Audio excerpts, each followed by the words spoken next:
And the great irony is it looks like President Trump has a better understanding of what the Bible teaches about the role of government than the Pope has. All right. How's it going, Andy? Good, man. How you doing this evening? I'm all right. All right. Doesn't seem like there's a lot of news going on these days. There's too much news as always. I do want to say real quick. We're gonna spend a minute on this tops. Hantavirus. We talked about it a little bit last time. We tried to tell the people, the 30 people that watched, what we know about it, and they shouldn't be alarmed. Do you remember any of the things we learned about hantavirus last time? Yeah. Yeah, there was a cruise ship and they released some people across the United Well, States. as far as like, should Like we be four afraid? people? Real No, we should quick. not be afraid, And apparently. do you remember the reasons why? Like it doesn't transmit person to person easily. Um, Yep. and I think the lady from the WHO said like, oh, you're not contagious when you don't have symptoms. Like all the things that were bad about coronavirus, this thing doesn't have, supposedly. Um, Right. I felt good about that. I have a new rule. We're not going to talk about what we think we know about the hantavirus because we're going to get it wrong because it's changing. The AP this morning says breaking. One of the 17 American passengers evacuated from a cruise ship in the Canary Islands has tested positive for the hantavirus, but is not showing any symptoms, U.S. health officials said. So, first of all, they Okay. said they weren't testing people that didn't show symptoms because you show symptoms so early on, is what they said. This Yeah. person tested positive is not showing any symptoms. After this broke, the WHO came out with new guidance, and the key part is it says people can spread the virus before they start showing symptoms, and it can take up to 2 to 8 weeks for symptoms to appear. This can make it challenging to control the outbreak. That's 100% opposite of what they told us just last week. Yeah, so you could be walking around with it and spreading it for 2 to 8 weeks before you realize you have it. Isn't that worse than coronavirus? I would like all day today. Still, people were like, "Hey, this is nothing to worry about." But like that's so. Anyhow, I don't want to cause a panic. I'm just gonna say that like all the reasons why they were telling us not to be panicked, like one of the big ones turns out was not correct. So Well, they have 18 in quarantine in Nebraska right now. yeah, they do. And there's two in like Atlanta, I believe, in quarantine. Um, one Okay. of one of the people that ended up testing positive apparently said she told people on her flight that she wasn't feeling good, and they were like, "Oh, it's probably just anxiety," and just left her there. And then I think she's in Spain or France, so she's not here. But when she was leaving the ship that they already knew had this hantavirus on it, she told them, "I'm not feeling well," and they said, "Ah, it's probably just anxiety. Hop on the plane. See you later." Anyhow, Okay. so that's all I'm going to say is Where was she flying out of? I Like the can't US remember. or It wasn't in okay. the U.S. It was like South Africa or South America. I don't know, not us. Um, Okay. anyhow, that being said, if you're watching us and you think you should take anything we're saying on hantavirus seriously, don't. And also, me and you should just make it a point not to try to talk about what we think we know. We should just leave this one alone. During COVID, the science was changing week to week, and something that Yeah. we thought was correct last week turns out is not correct. I don't want to even try to keep up with it. Me and you are out of the hantavirus game. Let's not. I don't know. I think we should update our Well, listeners on what is actually taking place. what is taking place might turn out to not be taking place in a week. Yeah, or tomorrow. Who Yeah, knows? so I'm gonna stay out. You want to talk about it, you can. I'm not saying anything about it. So anyhow, um, the I always say I don't want to talk about the war tonight, but we're gonna just a quick little bit about the war, and it's simply because there was a fascinating article in the Atlantic. It says the U.S. is effectively checkmated in Iran, and this defeat will carry long lasting consequences, unlike any America has endured before, Robert Kagan argues. Had you seen anything on this headline? I did, and I was like, I was right. I've been saying this for what, 2 weeks now, and I was absolutely right. Again, the my thing is I'm not saying you're wrong. I'm saying that we should be very careful and make sure to show respect to the people in our military who've done all that have been asked of them. Like I don't blame this isn't our military failed us type situation. This is our leadership went into a war with no clear goals and like there is like I still don't know what a victory looks like. Like I don't know what they thought was going to happen here. What would have been the check mark to say we have victory? I don't know.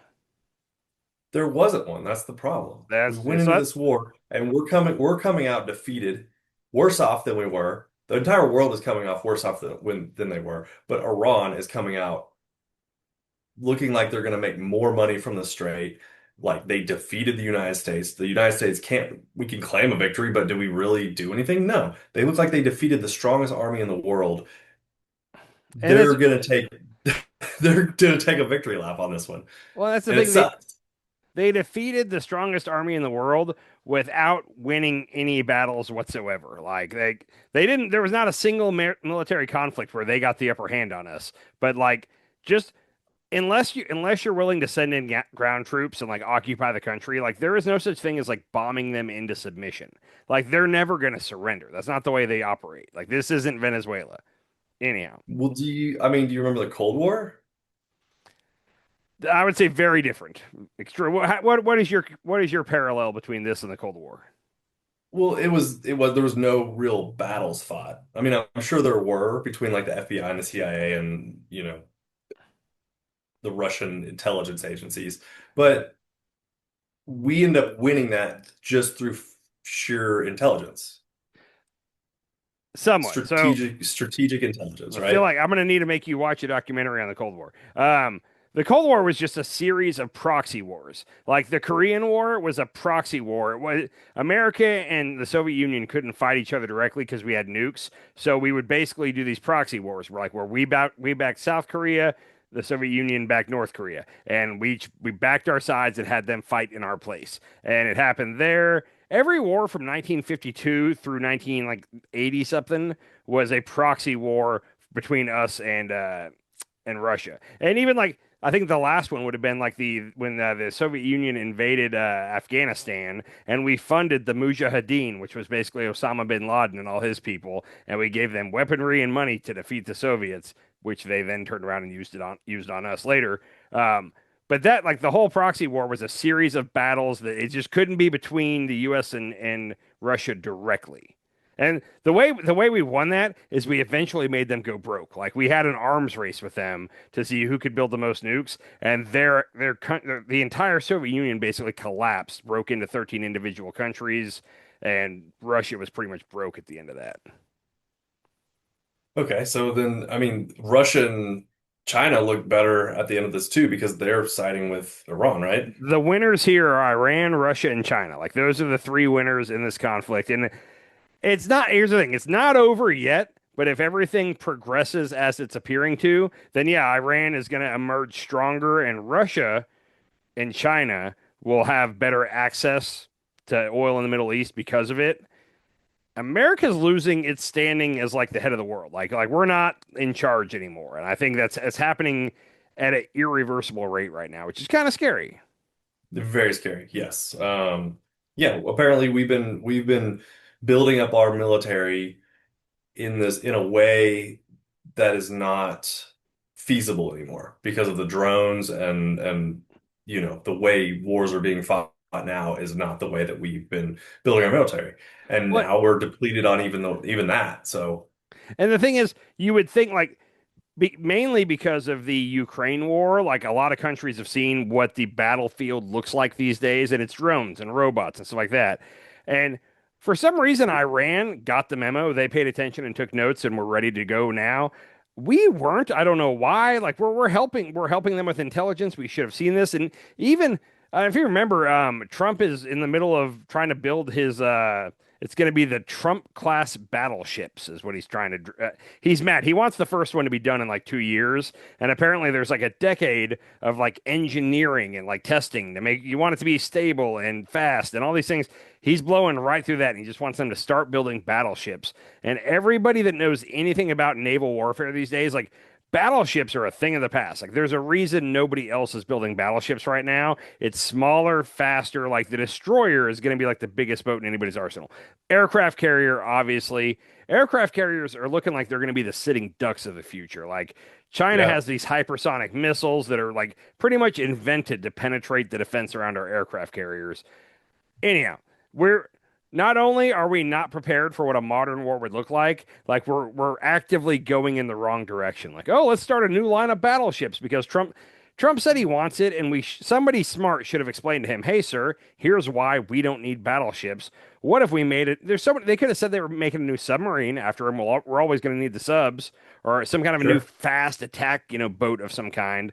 But no, he wants a battleship, so we're going to build new battleships. He wants it to look like an old school battleship. Yeah. Well, how much are those battleships costing? Oh, I don't have any clue what the cost is. I know that he ended up firing the Secretary of the Navy because he was mad that things weren't progressing fast enough. Again, this is something that normally would do a decade of testing before they even start to make a prototype, and he wants one like ready to go before the end of his term. Estimated cost of over 17 billion, making it the most expensive, more expensive than a Ford class aircraft carrier. Sounds about right. And again, we don't use battleship. Battleships aren't a thing anymore. We're building 3 of them, so $43.5 billion. Because Trump wants to have a class of ship named after him. So, and also, like the renderings that he showed of his battleship, like all the Navy ships nowadays, they kind of look like I think it's the F-17 stealth fighter was like the first stealth fighter, but it has all like the shapes on it. I don't know how to describe it, but it's flat panels that are meant to deflect radar. And that's how a lot of our Navy ships look these days. Like it's really almost like if you're building out of Legos, not Legos isn't the right word, but the way that Trump wants this to look like is an old like 1940s battleship, like the kind he used to see in movies and stuff.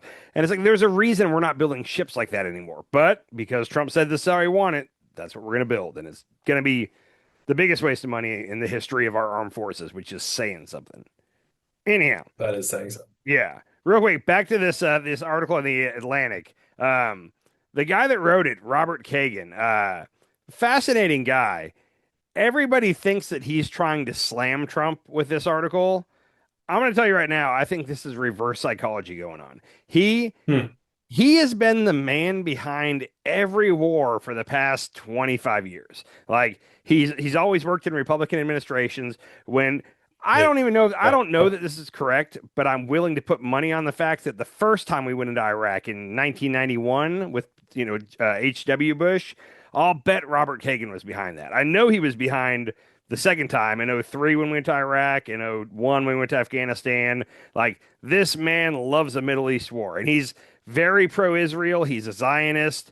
I think he is trying to like call out Trump in some weird way and like basically get Trump to go, oh yeah, he thinks I'm a wimp. I'm not a wimp. I'm going up, and then go all in on Iran. Like I think that's what his goal here is he's calling Trump a chicken. Isn't he buddies with Dick Cheney too? I believe you got to be. Yeah, this guy, like I said, Robert Kagan. The word neocon, I feel like it's thrown around a whole lot, but he is like the definition of a neocon. Like this man loves himself a good old war. Anyhow. I'm glad the article was out there, and I'll bet money Trump saw it and got pissed about it. If he hasn't seen it yet, he's gonna.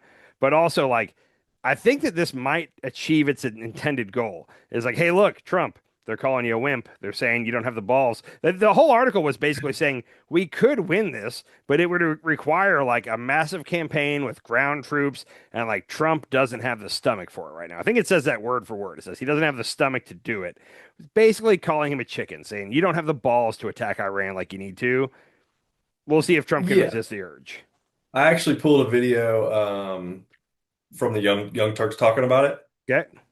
Now, Kagan absolutely loves war, especially on behalf of Israel. In fact, he was a huge cheerleader of the Iraq War and does not see the Iraq War as a failure. In fact, in the piece, he said that the initial failure in Iraq was mitigated by a shift in strategy that ultimately left Iraq relatively stable, and unthreatening to its neighbors. He means Israel. That's what he was talking about. Okay.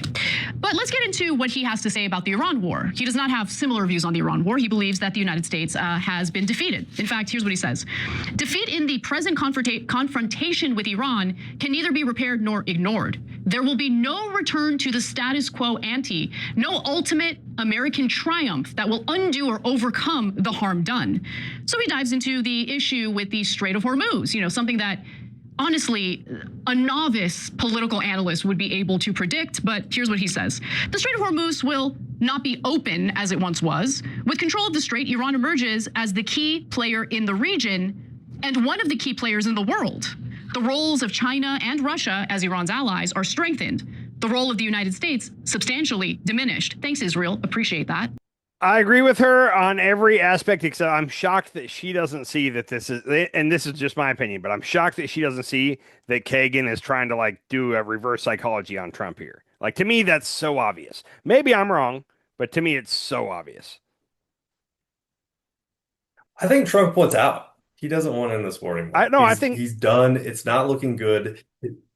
His poll numbers are down. His like I think he just wants out. And I think, yeah, maybe Kagan is trying to like suck him back in, but is it gonna work? so. That's the thing is, I think you're correct. I think Trump wants an off ramp so bad. Like he keeps saying, and what was it last week on Thursday? All day they were saying, "Up, America's expecting a response from Iran today on their peace offering," and Iran never responded. And then all day Friday it was the same thing. It's like, "Up, we're expecting it today."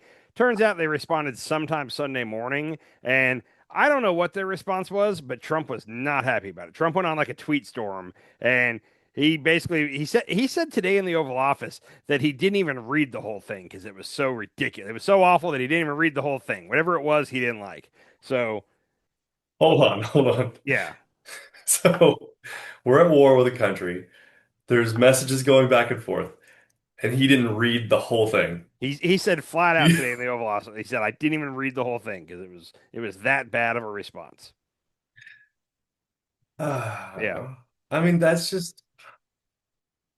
so bad. Like you have to read the whole fucking thing, right? You gotta read the thing. Like Yeah. this is part of the war. You have to read the entirety of the. Can we get a new commander in chief? Can Trump still be president, but we just get a new commander in chief? No, because I mean, if he was going to delegate that to somebody else, it'd be Hegseth. Like, we're screwed. Yeah. Yeah. Shit. Yeah, we're Yeah. screwed. Okay. And then real quick on Iran, I remember how I've told you a couple times because you keep saying we've eliminated their navy and we've eliminated their air force, and like the navy, it seems like they eliminated all the big boats. All they have left is the small little boats. But I kept telling you the air force is in question. There were a lot of people that are speculating like we didn't ever see a lot of wreckage of their planes. Like where did their air force go? It seemed like it was gone at the beginning of the war. Nobody could find their air force, and we were claiming we destroyed all of it. Well, it turns out there's a reason we haven't been able to find it yet. This is from Jennifer Jacobs. She's with CBS. As Pakistan positioned itself as a diplomatic conduit between Tehran and Washington, it quietly allowed the Iranian military aircraft to park in its country, potentially shielding them from U.S. airstrikes. Days after Trump announced the ceasefire in early April, Tehran sent multiple aircraft to Pakistan's Air Force base in Nur Khan. I can say that. Among the military hardware was an Iranian Air Force RC-130, a reconnaissance and intelligence gathering variant of the Lockheed C-130 Hercules, blah, blah, blah. There's another article that says they also think they parked some of their planes in Afghanistan. So it looks like before the fighting started, they knew their aircraft is 30 years old. It's our old jets, like I think it's like the F4 Phantom, something like that.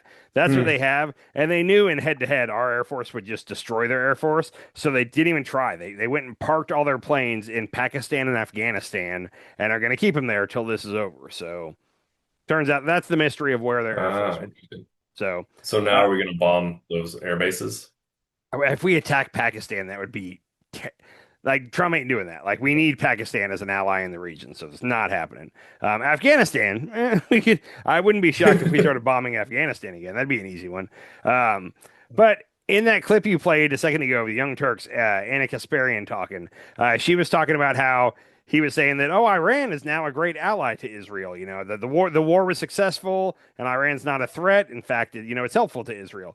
Did you see about the whole secret base that Israel has going? No. This is from the Wall Street Journal.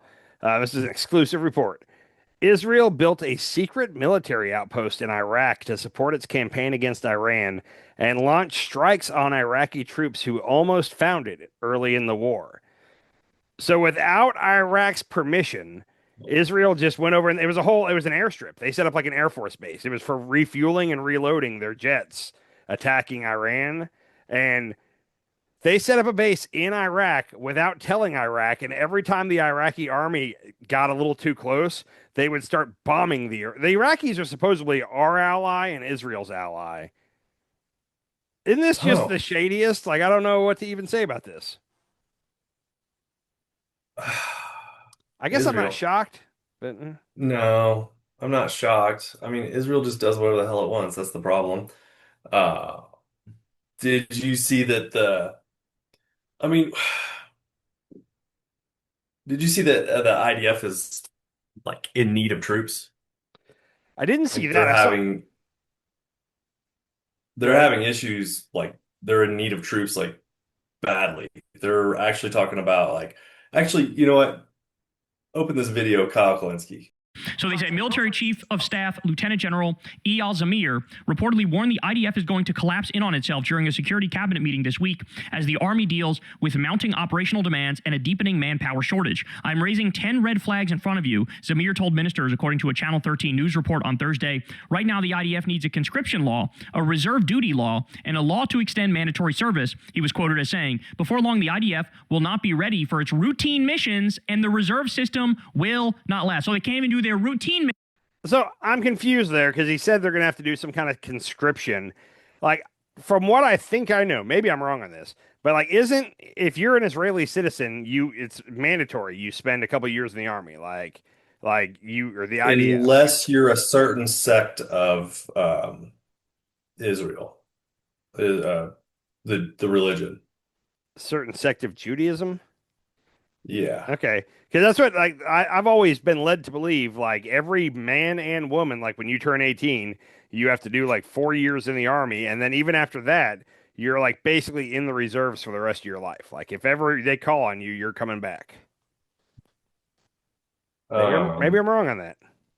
yeah, so there's a certain sect. He kind of went through that before that. There's a certain sect that um, the primary sects of Judaism that do not serve in the Israeli Defense Force are the Neturei Karta and large portions of Satmar Hasidic communities.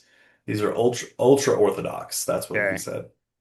They oppose Zionism and the existence of the state of Israel, believing Jews must wait for the Messiah to establish a Jewish homeland. Huh. really? So the ultra orthodox, some of the ultra orthodox Jewish people don't believe in the state of Israel. That's a new one to me. I never thought that would be the okay. We have You to learn wait for the something new every Messiah. day. Okay, well, Yeah. I it's one of those where I can't remember the exact number, but it was like I'm going to ask you, what do you think the percentage of Americans that are Jewish is? Like, what percentage of Americans are Jewish? It's like 1%, isn't it? Yeah, it's like two. I think it's like about 2%. But like when you Two. ask people that normally, it's like, oh, I don't know, 15, 20, 25. Like people have this belief that it's a lot more. It's like, no, there's really not a lot of Jewish people in the world overall. So like a manpower issue, like maybe they shouldn't be eager to start all these wars and they wouldn't have to worry about the size of their army. I'm just going to throw that out there, you know. Well, they got the US on their side. That's They can start as many wars as they want. that seems to be true. So you make Until a good now. point. Um, So I do have a lot on the economy tonight, but I got two things I wanted to get to real quick. First of all, Trump is leaving, I think tomorrow or the next day for China. His big visit to China. Oh, There's something about presidents going to China. Like no modern U.S. president had gone to China, and then Nixon did it, and that was like a big deal when Nixon went to China. And then you know what? I think H.W. Bush, he either went to China or Japan, but that was when he threw up in like the ambassador's lap. I don't know if you remember that video, but no. it was like at a state dinner and he started feeling sick and he just like leaned over and threw. It might have been Japan. I'm going to say it was Japan, but he threw up in the guy's lap, like in the middle of the dinner. You can find that on the internet. So, Nixon might be the last president to go to China. I'm not positive. Maybe I'm totally wrong on all this, but Trump, of course, wants to go to China. I'm very worried because Xi Jinping seems to be a pretty good operator. Like I trust him in negotiations way more than I trust our side. And he's very aware of how you get Trump to do what you want. You tell him that he's awesome. You stroke his ego. Conservatives are kind of throwing up like alarm, like well, red flags in advance of this. I only pulled one, but Laura Ingraham was the tweet I saw most recent. There was a story from what was this from? Raw story that Trump is on the verge of an error of world historic proportions against China is what the headline basically was. And What? Laura Ingraham retweeted it and said, this is a quote from the story. Mr. Trump and Xi Jinping are reportedly considering a deal to allow China to invest $1 trillion in the U.S., largely to build factories on American soil. And then her comment is, Trump on the verge of making a massive error against AIDS advice, is the report. So they're really afraid. Like right now, I live in Oklahoma, and there's a huge thing where like everybody that's campaigning right now, we got a governor election going on and a Senate election, and they're all pointing out that like the current governor allowed China to buy a shitload of farmland. I don't know how a lot of our farmland is owned by China, apparently. Yeah. China likes to build a lot of things in America. They want to own land and have factories. Our government doesn't want them to. Xi Jinping is going to sell this to Trump and say, oh, like imagine you can go home and you can say that China invested $1 trillion in the American economy. It's going to be for China's benefit. Trust me on this. So people are worried, and I'm a little worried because it sucks, but Trump tells us all the time, I like people that say nice things about me. I like people that are nice to me. And if you're a foreign leader, like I'm sure that they'll roll out the red carpet for him. They'll make him feel so special, and he's going to say, "Look, they respect me. China respects me," and they're going to let him. They're going to say, "Oh yes, sir, we respect you," and then they're going to screw him. They're going to screw America. But so we have that to look forward to. Hopefully, like Bassett or somebody's there with him. Oh no, I read something. He's bringing like 5 billionaires worth like hundreds of billions of dollars. I think he's bringing the Magnificent Seven guys, all the AI companies, Jensen Huang and all them. I believe I saw something. They're going to be there. So so we're just going to get screwed because like not only America's going to get screwed because the billionaires don't really give a fuck about us. They care about their money, and China's going to cut them some sort of deal, and it's going to be the billionaires in China making more money and screwing over the little guy more. Well, we've been so insistent that they not get our good chips, like our H20 chips or whatever they are. China can't get them, and he's going to come back and go, oh, well, they're going to do $1 trillion investment in America, and we're going to let them have these chips so that they can win the AI race or whatever it's. I don't know. I'm not excited about this whatsoever, but I'll bet in his mind, it's like we're going to create a deal with China, and they're going to help because right now our AI companies are propping up the entire stock market. And if there's some kind of big deal, the stock market could go all the way to 55,000 or whatever, and that's all he cares about. So it won't help our economy. It'll help the stock market. So just throwing that out there. The other funny thing, they were talking a lot about the China trip and the economy on Fox this weekend. I all of a sudden noticed Trump was tweeting up a storm about Ro Khanna. He was pissed. He can't figure out why Fox News is letting Democrats on the air. And like when they have Democrats on, they don't even push back. The Democrats are clearly lying and they don't call them out on it. And so I had to find the clip of Ro Khanna. This was just a sample of it. I'll say this. The reason I liked Pete so much is because he would go on Fox News and battle. There's only a couple of them. Jon Stewart and Pete Buttigieg. Who else will go on Fox News and like really walk into the lion's den? When was Jon Stewart on Fox News? I don't think they allow him on there anymore. Dude, back in the day, he would go on O'Reilly's show and tear O'Reilly a new one. Anyhow, here's a quick clip of Ro Khanna. I love what he's doing. The reality is when President Obama left, because of the great efforts of people like Valerie Jarrett, we had 97% of the enriched uranium out. The reality is we didn't have 13 American service members dead. The reality is we never had gas go up from $2.30 to $4. The reality is we did not give China more role in the region. Let me finish, Maria. I'll let you finish. Okay, we didn't give China more role in the region. We did not give the IRGC a more hardline regime in there. You know why? Because Obama actually did his homework. He actually tried to engage in statesmanship. He got China, Russia, the entire European allies on board with getting Iran on a path to not having a nuclear weapon. All Trump did is listen to Netanyahu. That's his entire foreign policy. And you know what? I resent the fact that Israel is going to tell the United States what to do. The American president should call the shots in this country. Damn straight. Dude, go Ro Khanna. I want him on Fox News every weekend. That put Trump in such a bad mood Sunday morning. Trump started attacking Ro Khanna and then just went berserk for a while, and it was kind of hysterical. Like I wanted to go find Rokana and give him a high five because I was like, dude, you ruined his morning. Like he's been pissed for hours now because of your one appearance on Maria Bartiromo's show. So Good on him. Yeah. Though this is Kyle Klinsky's been praising him for a long time. Dude, I told you he's a dark horse. Like all the podcast guys like him too. Like he's kind of done the podcast circuit. They all very much like him. He even with the wealth tax in California, he's the one that said it's an anti-revolution tax. Brilliant marketing right there. Like, I don't know. I like Rokan a lot. So yeah, let's hope he's doing good. Dark horse, maybe. Yeah, we'll see. The only other thing before the economy that I got to get to for you, we normally save religion for the very end of the podcast. I wanted to sneak it into the middle here. I have a clip from Fox News that will kind of set up where I'm heading with this. So I pulled this clip for you, buddy. Get your take here. The Vatican put out a statement and they said that there was an exchange of views. We don't know what exactly that means, but they exchanged some views. Give me your take about this public criticism from really both sides. Yeah.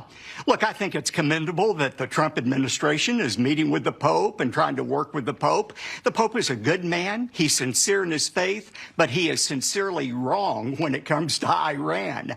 The Pope ought to know, and I think he does know, God created both the church and government for two distinct purposes. The role of the church is to point people to faith in Jesus Christ, but the role of government is to protect citizens from evildoers, according to Romans 13. And look, 3 days after this conflict began, I was in the Oval Office with President Trump and a few other faith leaders, and he told us that Iran was within weeks of getting a powerful weapon that would destroy Israel, much of the Middle East, and could bring great harm to America, and he had no choice but to act. And I thanked him then for having the courage to fulfill his God-given responsibility to protect our nation. And you know, the great irony is it looks like President Trump has a better understanding of what the Bible teaches about the role of government than the Pope has. And I'm glad the president hasn't backed down at all. Okay, I got to ask you.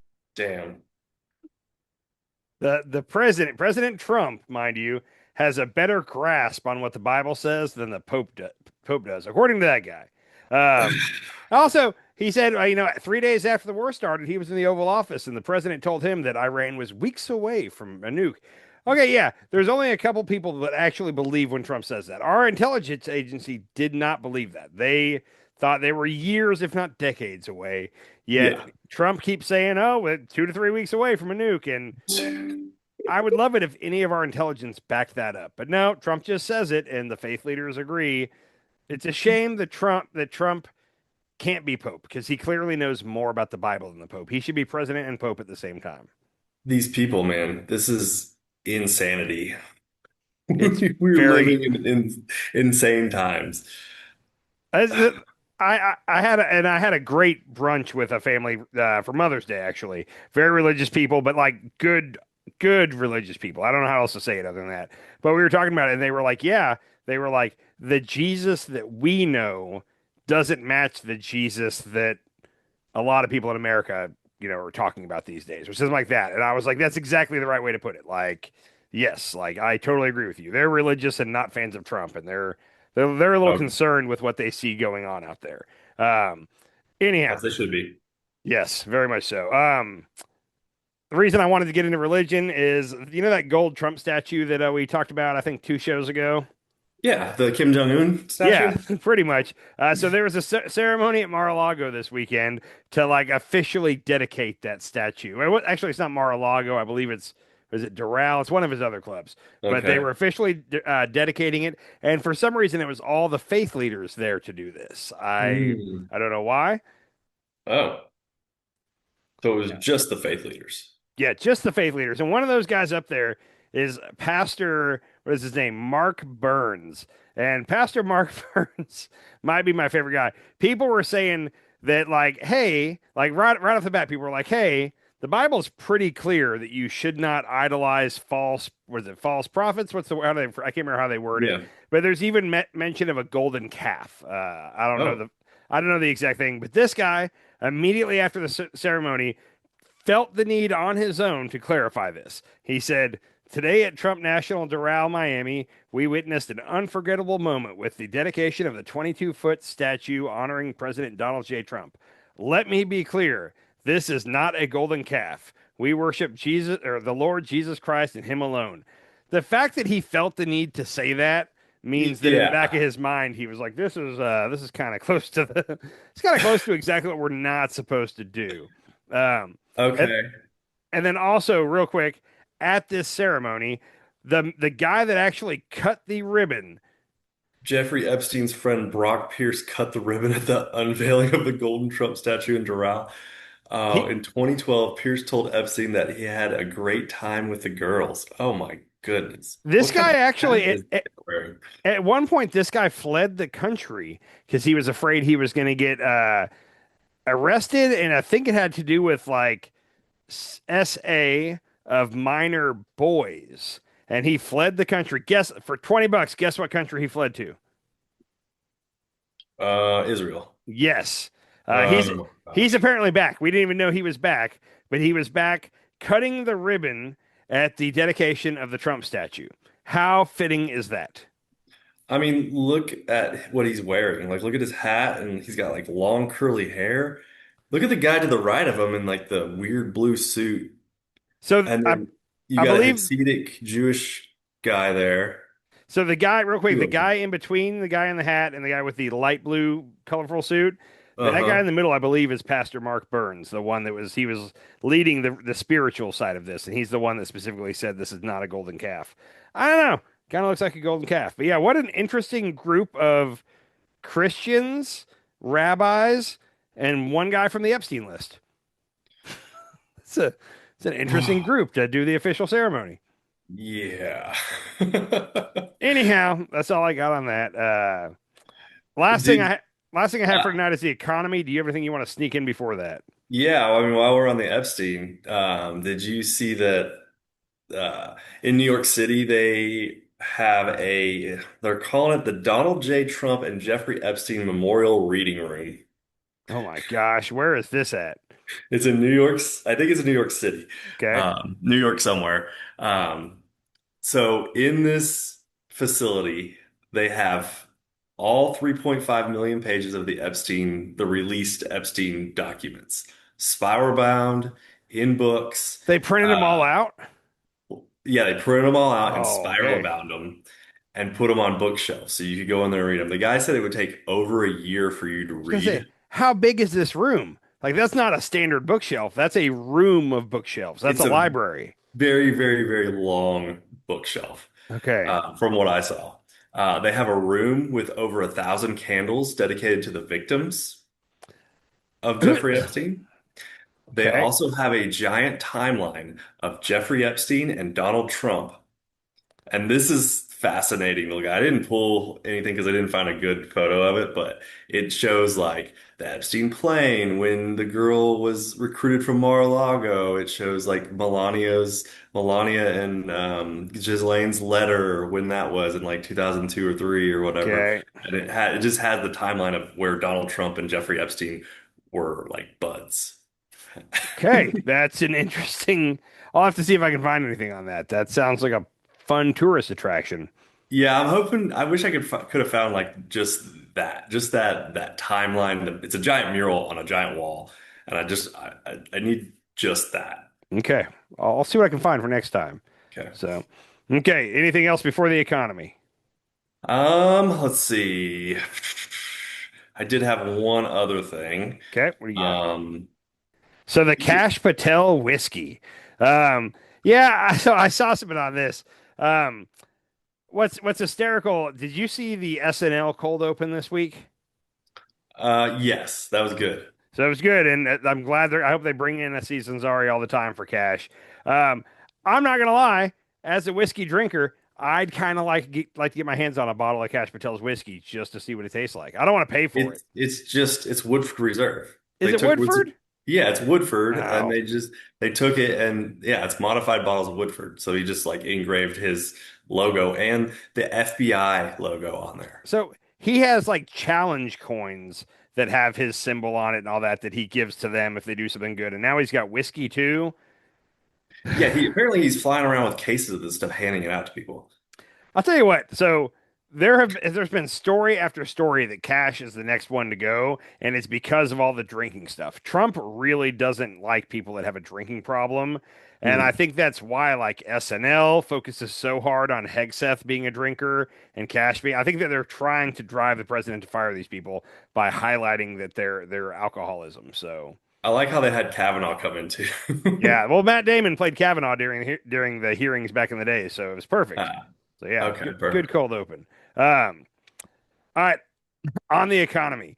First of all, you know how do you remember how much did Hegseth say that the war had cost America? This was a week and a half ago, but do you remember how much he said it had cost America? I think it was 25, but people are speculating 50 So billion. he said 25, and then the Pentagon came out like a day or two later and said actually it's probably closer to 50. Um, there was a new, and I didn't pull this, but it basically was breaking down that that's only counting munitions spent and aircraft damaged or lost so far. It doesn't take into account at all like operating cost for any of these things. So that number is wildly under. Justin Wolfers, who I've played for you a couple different times, he's like the Australian sounding economist that I used to Oh play yeah. videos all the time. He's with the University of Michigan. They have a like very esteemed economics department. They put out a study showing a cost tracker for us, the American citizens, so far throughout the war. Whoa. Total consumer burden since war started, $37.7 billion. Yes, that's 37.8 billion. Oh my So gosh. 20 billion in gasoline, 20 billion more in gasoline that we've spent because of the war, 17 billion in diesel. And this is just taking into account the gas prices right now. The article went on to say that if this plays out like exponentially, now the cost of goods will go up, and that's probably going to start happening in the next month or so because of the cost of transportation, diesel, gas. So Yeah. like they said, it's not going to be steady where it's going to be, this is 37 billion in 8 weeks. So let's say was that 19 billion a month roughly. They said it's not going to stay at 19 billion a month. It's going to start doubling every month because of how it's going to spread out and start hitting. So it was a And very this is just the consumer cost. that's This just isn't the that's cost what of it's the war. costing the American taxpayer, the American citizen. So $288 per US household. in 2 months, and again, that's going to grow exponentially. So just keep that in mind. Kevin Hassett, the guy that always smiles as he delivers bad news and might be a secret Democrat, he was on CNBC. Credit to Joe Kernan, I think his name is. He actually was kind of holding his feet to the fire about inflation, saying, "Hey, inflation is clearly up." Here, check this video out real quick. But the president ran on affordability, and I've argued with the other side on multiple occasions. Look, you do 23% price increases over 4 years. This isn't why we have an affordability problem because of where inflation is right now, but it is up from where it was when Biden left office, and it maybe it's up. I don't know what figure you want to use, whether you use core or headline or whatever. It was lower when he left. It's higher right now, and the president promised to tackle affordability. Now we do have a war, and we've got $4.50 gasoline prices, and that's weighing on people who may have voted for the president because he thought it was going to get easier to make their paycheck, last till the next paycheck. Right. Well, first of all, you're right about the top line, but on the core, it's more of a mixed bag. If you look over 6 months, then it's averaging 2.6, which is better than what we inherited from Biden. The bottom line is inflation is going down at the microeconomic level by a million things that we've done, like fix the avian flu so egg prices are down, change beef imports so that beef prices go down, make drug prices more affordable with Trump RX and so on. And so if you look at the individual items of the CPI, that at the micro level, lots of things are going down because of specific Trump policies. But at the macroeconomic level, the driving force right now is the temporary increase of the price of gas. He said at the microeconomic level, inflation's come down on a couple of items. The three he listed were chicken, and he said because the avian flu, the bird flu, was the reason why chicken prices. And he said, well, we got that under control. Which, yeah, okay, they did. You could make the argument that it was getting under control at the end of the Biden term, and then Trump kind of It just started. Yeah, so But anyhow, chicken prices are down. He said we changed beef importers, so beef prices are down. Beef prices are through the roof right now. They are up like I don't know what the percentage is, but they're up a lot. He's just lying on that one. And well, I can't even remember the third one he said was oh god. RX. Yeah, he said prescription drugs. And according to everything I've seen, the whole Trump.com, to buy your drugs from has not lowered. Like, you can get the drugs cheaper at Costco in most cases. Like, that hasn't. Now, the whole most favored nation thing that he keeps touting, that hasn't really taken effect yet. And he's saying it's gonna bring our drug costs down to be the cheapest in the world. What it appears it's going to do is that the drug manufacturers are just going to raise their prices on everybody else to where, yeah, we are paying cheaper than everybody else, but it's just because everybody else's price went up. Ours is not going to go down. That's what people are saying. Remains to be seen. If beef prices are truly down, as he claims, why would we be seeing headlines like this one from the Wall Street Journal? This is an exclusive. In a bid to bring down record high beef prices, the Trump administration plans to temporarily reduce tariffs to allow more beef imports. Hold on, wait a second. He's going to reduce the tariffs to bring beef prices down from their record high price. Mm-hmm. Wouldn't that mean that they do understand that the tariffs are causing beef prices to be higher? Theoretically, isn't that an admission? 100%. They won't admit that, but yeah, okay, that's the only thing that means. So the war in Iran is definitely going to make the economy and inflation get worse. Tariffs were already having an impact. And the fun thing about tariffs, they did a poll on tariffs. You're never going to believe these numbers. And the question here was, do you think Donald Trump's tariffs have helped the U.S. economy or hurt the U.S. economy? So what's crazy, 55% of total say it hurt the economy. If you go down to the third one down, that's Republicans. Only 49% of Republicans think it's helped the economy. 25 say hurt and 26 say no difference. But that's his major legislative thing. Which is not legislative. Nobody passed anything. He did it unilaterally. So is this a litmus test? This is like only 49% of Republicans are actually smart.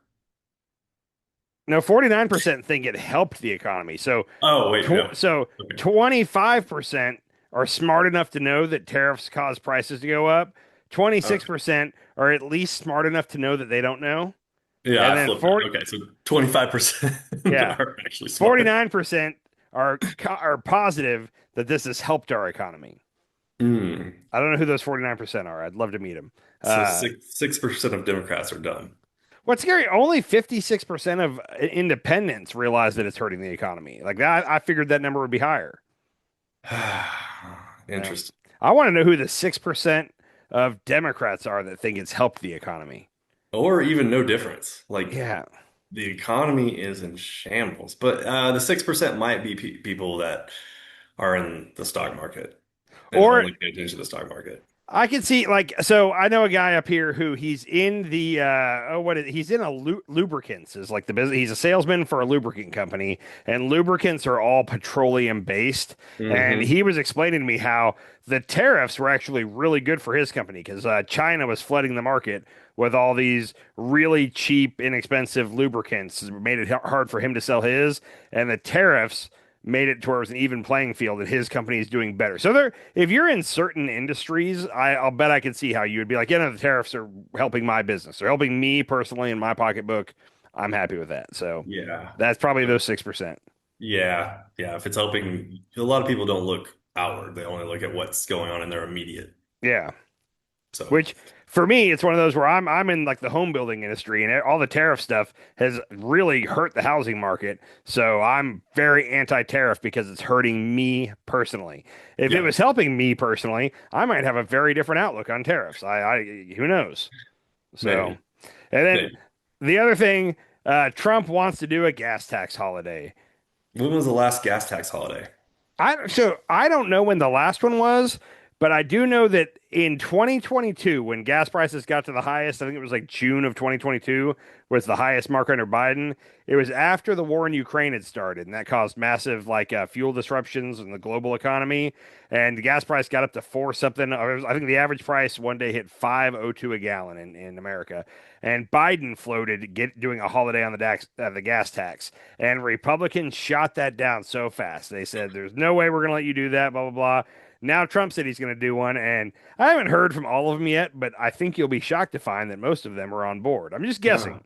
I haven't Trump heard, knows but they're on board with. It doesn't yeah. matter. But this tweet, Trump is aiming to pause the 18-cent federal gas tax for a period of time. I think it's a great idea, he said. We're going to take off the gas tax for a period of time, and when it goes down, we'll let it phase back in. First of all, Trump cannot do this unilaterally. At least he's not supposed to be able to. Congress would have to approve this. And maybe all the Republicans will vote for it. I don't know. But the key thing is, if he takes away the gas tax, it'll make gas 18 cents cheaper for everybody. But it will add $2.5 billion to the debt every month. So in the scheme of things, we're tacking on $1 trillion every 100 days. What's another $2.5 billion a month? I mean, really. We're $1 trillion every 100 days. That's what it was. Yeah, that's the last thing I saw was $1 trillion every 100 days. This is completely against everything the Republicans have been saying all of my life. Yeah. What are you going to do? I don't know. So you can't do anything. Vote. The good news is there are some people in America that are doing okay in this economy. Two of those people are the sons of Donald Trump. Yeah. They announced today, this was, I saw this and this should be illegal, but Eric Trump tweeted, "I am so excited to share the official rendering of Trump Tower Tbilisi." I don't even know how to say that. Tbilisi. With a prime location in the heart of Tbilisi, this tower will quickly become a landmark as the tallest building in Georgia. This marks our first project in the region, and we are so excited to bring it to life. Now, the country of Georgia is, I believe, kind of a satellite state for Putin and Russia. I'm going to look that up because I don't want to be given false information. Hold on. Country of Georgia. Yeah, it's right there by Russia. I believe that they have a leader who's very Putin friendly. It makes sense because Trump has wanted to do a Trump Tower Moscow for 25 years or something like that. Like he's on record as wanting that. We've removed sanctions from Russian oil and Russian energy exports. We're doing a lot of things where it's like, hey, why are we trying to help Russia here? And now Trump Tower in Georgia is going in, which wouldn't happen without Putin say so. Seems like this is a very obvious quid pro quo. Maybe I'm wrong. Too many quid pro quos going on. So how we need to make a list of all the quid pro quos that we know of within the Trump business sector. Well, just with the president's sons, they're opening a Trump Tower, which Trump's still the head of that company. While he's president, he has stepped aside and he's filled out paperwork that the sons have control of the business while he's in, but he still profits from it. So you're going to tell me he has nothing to do with it? I don't buy it. What was it? Don Jr. invested in a drone company, and now that drone company got like a multi-billion-dollar contract with the Pentagon. Their coins, remember they released that one guy they gave him a pardon, and then they started a cryptocurrency company. That's like their big moneymaker right now, I guess. Crypto, yeah. I don't know. It's just one of those where you hate to do the cliche, like if Hunter Biden had done this, Hunter Biden did like, what's that? FIFA, the FIFA Peace Prize. Yeah, well, that was unrelated. The FIFA Peace Prize is just hysterical. Maybe, but like Hunter Biden did about 1/100th of what the Trump boys were doing, and Republicans were losing their shit about it. Which I think, if I remember correctly, Hunter Biden was getting like $50,000 a month from some Ukrainian energy company as an advisor to this company, where it appears he didn't do a lot of work, but he was just getting $50,000 a month. That's wrong too. I totally agree that's wrong. What the Trump boys are doing is 100 times that, and we're just not going to talk about it. We're not really going to bring it up. So the Republicans aren't going to talk about it. We'll talk about it. But even the Democrats aren't making a big deal. Come on, why aren't we making a big deal out of this? I don't get it. We should. We should Yeah. absolutely be making a big deal. What about the wasn't there a bill going to go through Congress that the Congress and the presidency and the vice president weren't allowed to insider trading? So that was just Congress. That would not have applied to the president or vice president or anybody in the White House. That would have only applied to senators and congressmen. I thought it started out as like the president and his They advisors and everybody. that got stripped out almost immediately, and then it only applied to senators and congressmen. And that I haven't heard of that going anywhere recently. So yeah, I'd say don't hold your breath on that. Well, Yeah. I only have one thing left. You got anything else you want to bring in for my I last? don't. This is just a fun one. I saw this and I thought of you and I wanted to talk about it. I don't really have much to say on it. Ball maxing is electrifying and addictive, euphoric and transcendental, according to those pursuing bigger balls. Men's Health reports on men ejecting Surgy lube? What's a Surgy lube? And saline to maximize their scrotum size. What? Apparently, this is a new trend. It's called ball maxing, and women prefer a fuller, larger sack, is what I believe the gist of this article was saying. I read the article. I was laughing so hard throughout most of it that I couldn't really get past it. But they said it's not just for women. At one point, and you know what? I saw a couple articles on this today. I don't remember which one it was in, but it was saying that it's also for men to feel confident, like when they're in a locker room setting and they have to change in front of other guys, and maybe their sack is small and shriveled and they want it to be big and full. Doesn't that make their penis look smaller? You know what? I never thought about that, but possibly. And also, like, I've been riding a lot of bikes lately. I do not want my balls to be any bigger. Like, when you sit on your balls, that is not a good feeling. That happened to me for the first time, like within the last year. I'd always heard older guys talk about sitting on their balls, and I was like, "How does that happen?" And then I did it, and it's one of those. Painful. Yeah, it's interesting. I'll say. Yeah, I Definitely. don't want bigger balls. I feel like my balls are too big already. Yeah, well, I'm proud for you. You're already ball maxing. This was on I think the Fox News website. Yeah, this was on Fox News. So all right, Okay, ball maxing. let's get to it, buddy. So all right, I got nothing else. You have a good night, sir. Peace, like, subscribe. All right, I'll talk to you later. Later. Sometimes you eat the bar, sometimes the bar eats you.